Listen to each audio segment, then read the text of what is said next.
Kamusta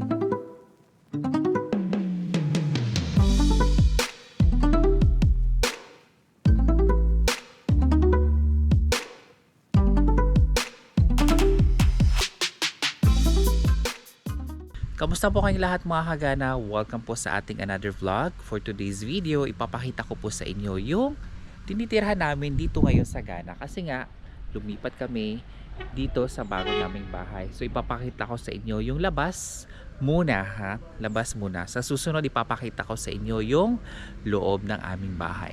So ayan. So dito yung labas ng bahay namin. So ito yung bago. So hindi na siya bago at actually renovated na siya. Bago na siya. Tapos ayan, yan yung makikita dito sa daan. Actually bago lang tong daan na to. At saka yung mga pinturang yan, last week lang yan siya nilagay. Tsaka yung daan dito dati sobrang lubak-lubak to. So buti nga maganda na yung yung daan dito at saka hindi na siya maalikabok kasi dati grabe yung daan dito, sobrang maalikabok. Hindi siya madaanan naman siya pero mahirapan talaga yung sasakyan. So dito sa Ghana kasi yung mga bahay dito is maraming generator. Ayan, meron talaga kami generator. Mostly ng mga bahay dito is may mga generator yan. So ito yung generator namin. So ito yung gate ng bahay. So tara, pasok tayo. So, meron naman kasi ditong yung tagabantay, merong security na nagbabantay talaga dito sa bahay.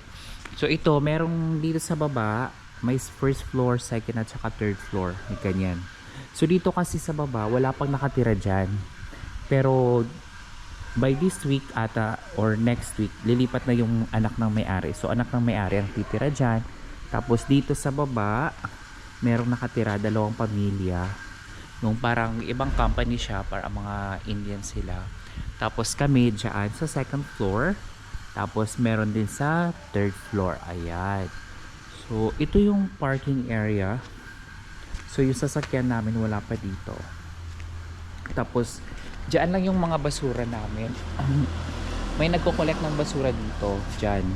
Lalagay mo na yung basura dyan. Tapos sila na bahala dyan. Magbabayad lang kami ng, siguro by the end of the month, magbabayad na rin kami ng fee para sa basura, sa pangongolekta. Yung may mga nilagay na green grass dito, yung may-ari. Maganda nga kasi malinis tapos maaliwalas. Tingnan nyo naman yung kalangitan. Ayan. Hindi maaraw ngayon. Tsaka malamig yung panahon. So buti nga kasi may patanim yung may-ari dyan. Ayan. So dyan, kwarto na yan, mga kwarto na yan siya. Actually, maganda nga yung nalipatan namin dito. So far, sa lahat ng nalipatan kong bahay, sa 5 bahay na nalipatan ko, parang, siguro sa mga, nakita nyo naman sa mga nakaraan kong vlog, mas okay nga talaga yung bahay na to. Kaso, meron din kami nung sa McCarthy Hills, yung kami lang yung nakatira. Maganda rin doon.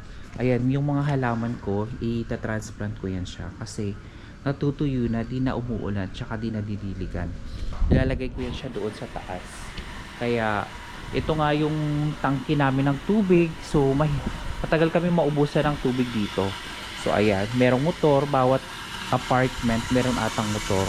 Itong tangke, meron din siya nagko-connect papuntang taas. Meron din kaming tangke doon. So, yun ang ikinaganda dito kasi matagal kami maubusan ng tubig.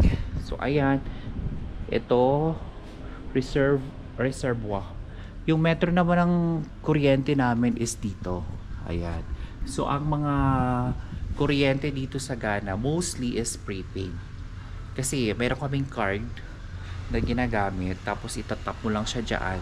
Pagkatapos mong itap, okay na, gagana na yung ilaw nyo. So ito, yan, maganda siya kasi dito pa kami dumadaan, paakyat. So yan yung paakyat namin. Sa second floor kasi kami. Ito yung sampayan. Kasi nung mga nakaraang mga bahay namin, ang hirap magsampay. Meron namang sampayan pero hindi siya ganun kaganda. So ito nga, naglalagay dyan ng, merong sampayan dyan, kung saan, dyan yung mga damit namin. Tsaka maganda siya kasi tingnan yung paggagawa. Ayan, meron siyang mga talaga inayos, tapos inattach talaga siya sa pader. So ayan, mga damit na yan siya ng mga ibang nakatira dito. So, malinis siya. Pinapanatili yung kalinisan ng buong bahay kasi nga gusto ng may-ari is malinis talaga yung bahay. Hindi katulad ng mga iba na mga tenant, walang pakialam sa surrounding nila. Pero ito malinis. Tingnan niyo naman. Ayan.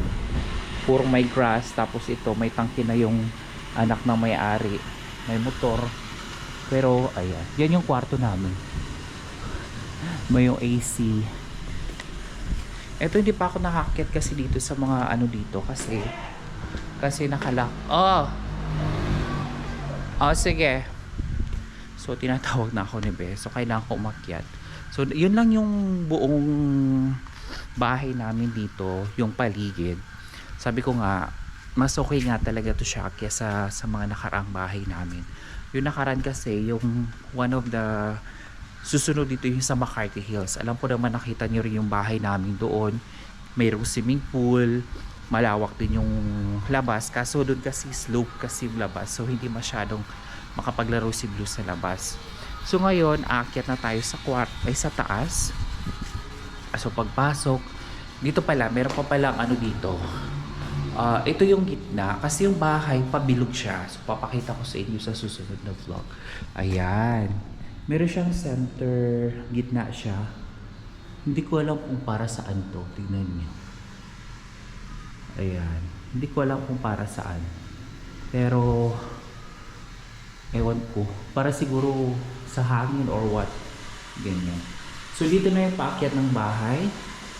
So ngayon nakita nyo na yung labas ng bahay namin. So sa mamaya or sa susunod na vlog natin ipapakita ko sa inyo yung loob. So ngayon lang po, yun lang po muna sa ngayon at hopefully nag-enjoy kayo. Don't forget to subscribe.